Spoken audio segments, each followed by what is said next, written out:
Dans plusieurs pays africains, les boissons à base de fruits et légumes du terroir ont le vent en poupe, supplantant parfois l'offre des multinationales en cette période où le bio dessine progressivement de nouvelles tendances de consommation, notamment en milieu urbain.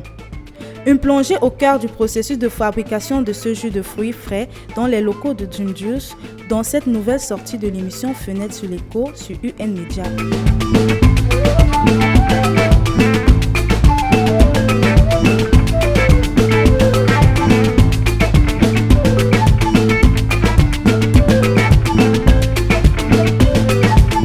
Je suis Elena Keugué, promotrice de la marque du jus naturel Dream Juice. Je suis Franck Junior Kene, entrepreneur dans le secteur de l'agroalimentaire, notamment dans la transformation des jus de fruits Dream Juice.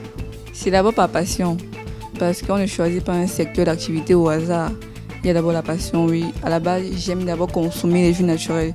Oui, je me suis dit pourquoi pas me lancer dans ça, vu aussi que, vu l'impact que ça a pour l'organisme en fait. Voilà.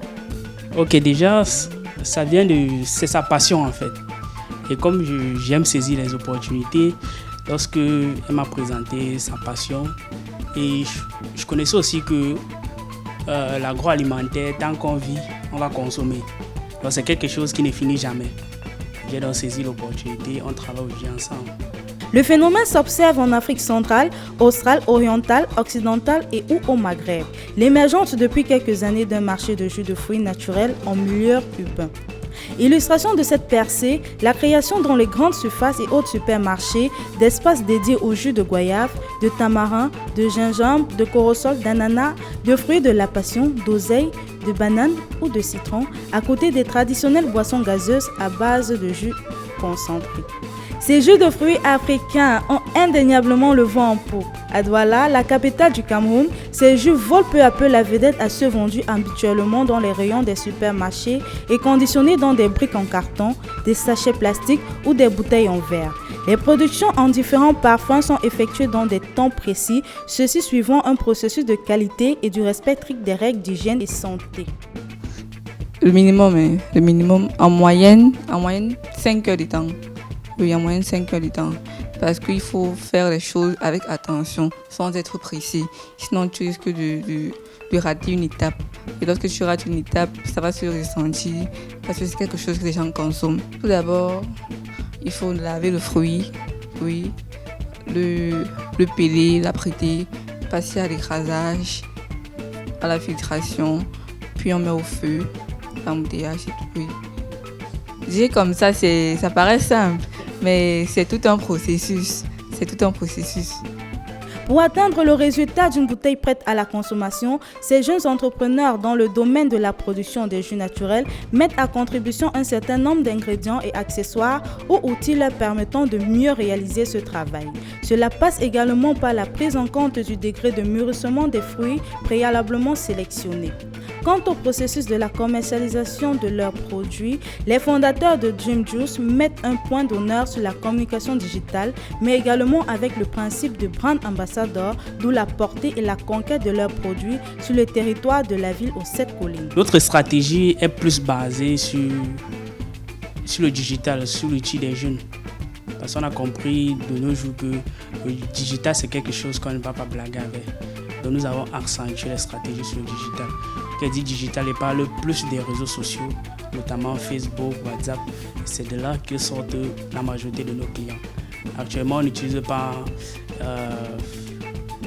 les stratégies, comme on dit, sur le terrain. Vous n'allez pas voir nos affiches là à l'extérieur, mais c'est plus sur le digital que nous sommes accentués sur ça. Plusieurs stratégies, là c'est sur le digital. Maintenant, on fonctionne de telle sorte que on a pour élargir notre marque, en fait, pour que notre marque soit répandue sur tout le territoire national, nous fonctionnons avec des partenariats, nous fonctionnons avec des ambassadeurs, nous fonctionnons avec des petites succursales. Oui. C'est pour ça que Dream est représenté actuellement à Yaoundé. Même si nous ne sommes pas à Yaoundé, il y a une équipe à Yaoundé qui travaille. Ça, c'est une question vraiment, c'est une question très stratégique. Je vais pas aussi entrer dans mes stratégies. Comme je le disais, 80% de mes ventes, c'est sur le digital. Donc j'utilise le marketing digital, j'utilise le marketing d'influence pour pouvoir vendre facilement. En pleine production, les premiers clients débarquent pour passer leur commande et savourer le délice frais qui descend dans la gorge. Pour ces derniers, les raisons à consommer ces jus naturels sont bien fondées, car nécessairement certains parfums ou saveurs gagnent une grosse cote auprès de la clientèle qui est parfois très exigeante. Je dirais d'abord l'ananas gingembre, que j'ai nommé l'exotique, donc une saveur particulière, voilà, parce que c'est à la fois sucré et piquant. Oui. Quand j'ai sorti la marque, c'est la saveur qui a eu plus de succès. Après, a suivi le baobab, oui, que les gens adorent. Donc je dirais l'exotique et le baobab. Secteur très concurrentiel qui n'effraie pas ces jeunes entrepreneurs qui souhaitaient se tailler la part du gâteau dans ce domaine d'activité. Activité génératrice de revenus qui permet à la start-up Dream Juice de faire du chiffre avec en moyenne 50 à 100 bouteilles vendues par jour pendant les périodes de forte croissance. Déjà, nous avons deux formats, des millilitres et 1 litre. Pour les demi-litres, nous faisons généralement au prix de 800 francs. Et les 1 litre à 1500 francs. Moyennement, c'est parce que ça... Les bases, là, ça dépend vraiment des semaines, puisque nous ne nous contentons pas juste à vendre à des gens comme ça. Il y a des cérémonies qu'on accompagne. Il peut y avoir une semaine où vous avez 3 mariages où vous devez livrer des jus. Là, c'est un peu plus intéressant. Il y a des semaines où on n'a pas de mariage, où on va livrer des jus. Mais en moyenne, avec nos ambassadeurs, on parvient même à sortir 50 à 100 bouteilles par jour. Ouais.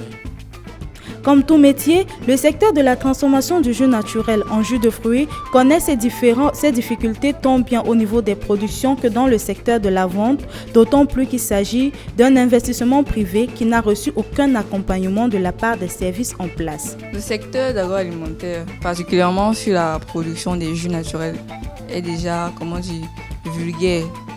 On retrouve plusieurs personnes qui se lancent parce que les gens ont compris que les boissons gazeuses n'ont aucun apport nutritif dans l'organisme. Du coup, les gens se lancent dans le secteur, mais ne le font pas, comme ça devrait l'être.